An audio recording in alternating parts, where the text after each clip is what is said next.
What's going on, everyone? Safe on Talk back again, and we are going to be talking about today cast on crit builds and some of the pitfalls and the things you have to overcome for it to work. Now, this is half a selfish video to make because I get asked constantly about what are the requirements to play cast on crit, and then I end up saying most of the stuff I'm going to say in this video or answering someone that says it. That being said, I love cast on crit builds. I play the Witch version almost exclusively, so this is going to be more geared towards that. But if you are looking for a new build and you've never played cast on crit before, this video is going to go over the minimum things you need to hit to make it work, and they are not that crazy. I have some notes. I have 4 or 5 major things that you just need to kind of check off as a checkbox for cast on crit to work and to feel good. So let's just get into it. Now, first, real quick, what is cast on crit? Well, it is a gem that will use a linked skill or an attack when you crit. It's very simple. The main jewel itself, gem gives increased cooldown depending on its level, and we'll go over that in a minute. Gives increased spell critical chance, stuff like that. And this current one I have linked to Anomalous Ice Spear. Cast on crit Ice Spear is my favorite build. I just love Ice Spear. They go out all over the place. They feel really cool. It looks really cool.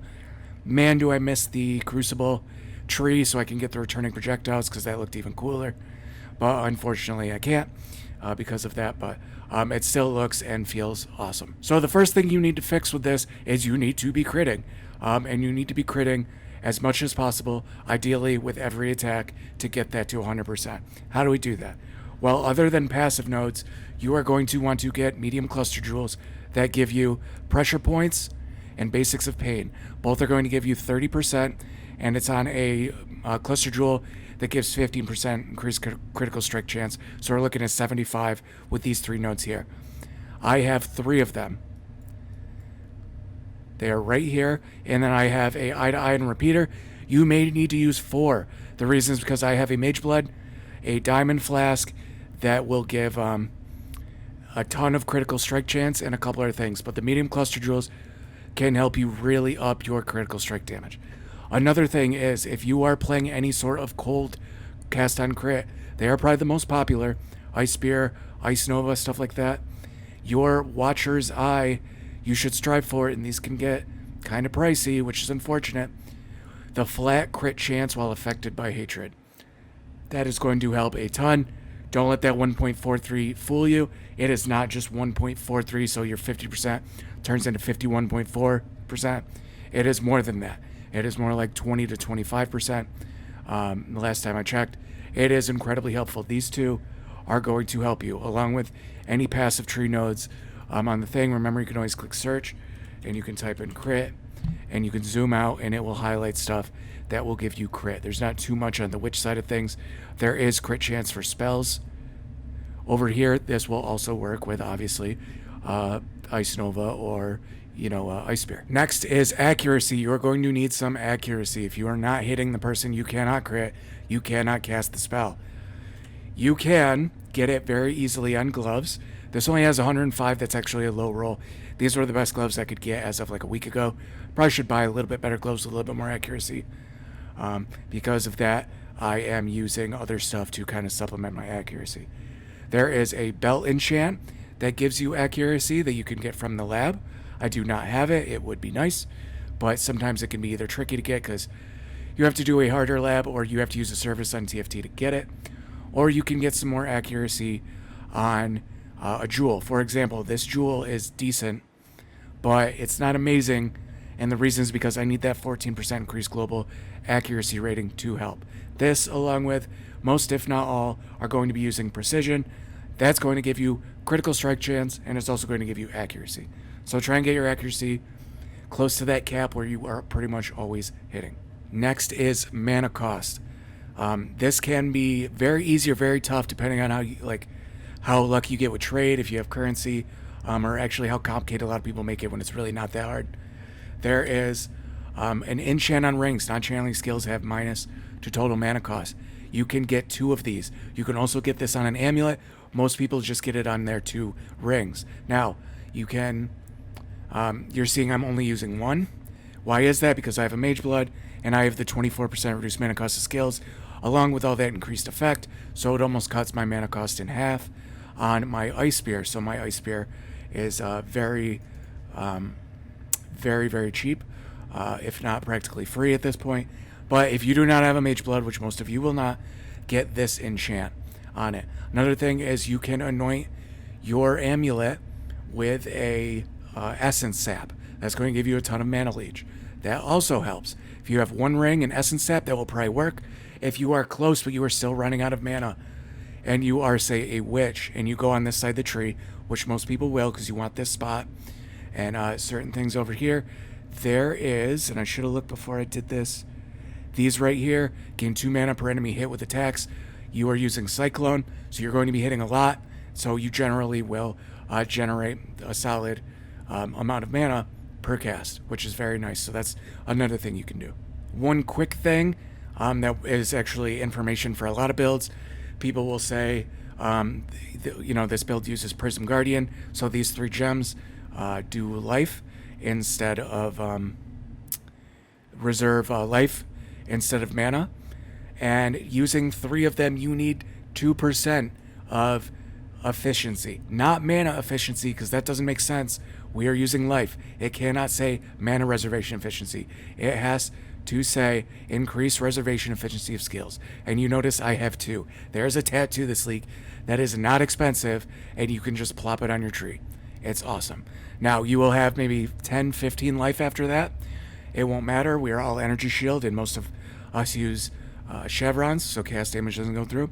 The reason I have 149 is because instead of using the more popular and the more tankier, I go for damage, and I'm using the new replica Dragonfang's Flight. So that gives me 14 increased reservation. Not mana reservation, reservation. That works for everything. So that is helpful. So I technically could take these off, and I probably will after I record this video. So that is how I'm fitting 3 auras on my life. And before I get to the last one, and the one that most people get tripped up on, I'm going to remind you, please subscribe to the channel, like and comment. I have a full-time job and a part-time job, and it would be amazing if I could quit the part-time job, focus on making more videos, but I have to be convinced that it is worth it. People like these videos, and people care, or else I kind of screw myself. So if you're enjoying the content, please subscribe. It means a lot to me. And yeah, let's get to the last one. Now, the last one is trigger rate. And anyone that knows Cast on Crit is saying, yes, of course you have to talk about this. I play Cast on Crit, and I get asked all the damn time how trigger rate works, why mine's not working, why my damage all of a sudden just cut in half out of nowhere, even though it looks like I got stronger. And that is because of your trigger rate. That is the ratio between things like your cooldown, cast speed, and your attack speed. Okay, now for cooldown, there are 2 breakpoints. There's 14% and there's 52%. You want to hit 52%. Now, since 3.16, I believe it was, they added the crit masteries, and one of them they added was +3 to level of all critical support gems. Now, an amazing thing about this is that Awakened Cast on Critical gets more cooldown depending on its level. So if you get a level 6 or even a level 5 and you make it either 8 or 9, you get 34% or a little bit lower cooldown off the get-go. You're already almost to 52%. You can get to that 52 also by boots and belts. Those are the main 2 ways. If you need a little bit more cooldown, you can get it on abyssal gems. You can get an abyssal belt with some cooldown if you don't have Mage Blood. That's actually what I did. Hopefully I can see this really quick. I don't have this prepped. I used this belt. It had 20% cooldown, and then I needed a little bit more because I did not have Awakened Cast on Critical level 6 yet. So I just put the abyssal gel in here. Gem in here, got 22%, got a little bit more. I was able to hit that breakpoint. Now, how do you check your breakpoint or your trigger rate? Well, you have to use a program called Path of Building Community. This thing is intimidating as hell. Okay, it is a lot of stuff, and I'm going to show you exactly how you can check and kind of play with your trigger rate. And don't worry, I'm not going to say anything too complicated because I am absolutely terrible. I am dog shit with this app. I'm better than I used to be, but I can't make this too complicated because then I'd just be making stuff up, and I promise I wouldn't do that to you guys. So I don't know much about it, but I do know how to look at your trigger rate. You will go to calcs, you will go to Ice Spear, Cyclone, and Ice Spear. You'll put whatever skill you're using, if it's Nova or whatever. Attack and cast rate, it will show the trigger rate cap, skill trigger rate, all that, effective trigger rate, all of that. Now, you cannot go over this. 52% cooldown hits that 10.1. If you get the 14%, I think it's 7.4 or something. It's 7.1, 7 something. And then you don't have to get nearly as much, say, attack speed and stuff like that. If you go down to the skill trigger rate, you will see mine says, good job, there are no wasted trigger opportunities.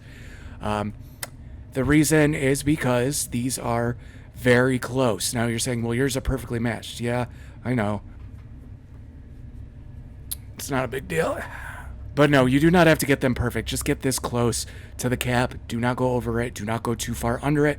You'll do that with cast speed, and you will do that especially with attack rating. I'm not even sure if cast speed matters that much. Attack speed matters a ton. Okay, so you're thinking, oh, I just had attack speed till that gets really high. There are other things that can screw this up, namely 2 things. Boots with Tailwind, and there's something that could screw this up even more, and POB does not show... PoE Ninja does not show tattoos and stuff like that. Neither does the POB, unless they did an update I'm not aware of. This one currently doesn't. And I have Onslaught when I hit something. So when I go to POB, I have to go to Configuration and click the box that says I have Onslaught. Because even though it can't tell I do, I have to tell it, no, I really do, dude. You just can't see it. And because of that, I had to lower my attack speed on my flask. If I got 16% attack speed on this flask, along with the increased effect, it would brick my build. It wouldn't brick it, but it'd lower my damage from, I think I'm at, what, 107? 107 million combined DPS. It would lower it, I think, to like 70 or 80, because it really does screw it up that much. And I know you're thinking, how can more attacks really screw up your trigger rate? You know, if it can't cast, it'll cast as fast as possible, and then it will just, you know, it just won't cast anymore, but you'll still be casting it at max. Does not work that way. It's kind of like juggling. Like if you're juggling 3 balls and you got, you know, you're going really smooth and, you know, everything's going well, nice even pace, and you try and throw a 4th ball in there, the game's like, what the hell are you doing? Like, you can't do that. It starts to stutter. The spells, it staggers them. You stop casting sometimes. It is terrible. There's balls all over the floor. It's like a tech school frat party. And I could say that because I went to a tech school. But just know you have to kind of play around with the attack speed. I can't just look at a build and say, oh, you need a 3% less attack speed. Even in the POB, because I'm not amazing with the POB. But if I was doing this and I wanted to see what my attack speed do, I could go to the flask and I could edit it and lower the attack speed and increase it and just kind of play around with that. I didn't do that. I went down because I was 60%. I was like, as long as I'm close, it doesn't matter. So I'll go to like 10%. And it just so happened to nail the trigger rate. And it was one of the most satisfying things ever, because that is not super easy to do with not knowing that much about path of building. I'm sure someone could dial it in and be like, I need exactly 3% less attack speed and this and that. I don't usually mess around with that. I was like, as long as I get it close, it's not going to be a big deal. Also, while you're adding stuff, you can change stuff. A cool trick with Path of Building is you can import and export. You can make your account public when you go to the Path of Exile account setting and you log in. You can make your account public, so you can literally type in your account name. Mine's LBA Mythos. Click Start. It will look at my characters for Ancestor, which are these 2. I click on Occultist. I can import my passive jewels and my items and skills. Now, this doesn't always refresh right away. A cool trick for that is if you go to the menagerie, all you have to do is go here. It will instantly update your account. Then you can import and it will all be completely up to date on whatever you just changed. So if you switch out a flask, go to the menagerie, then upload, and your account's updated. All right, everyone, those are some basic pitfalls and some common questions. I'm very glad I made this video, so now when people ask me, this doesn't work, you know, can you check this? I'm going to say, go watch that video first that I made. If you try to fix it that way still doesn't work, then sure, I'll look at it for you. It doesn't really bother me.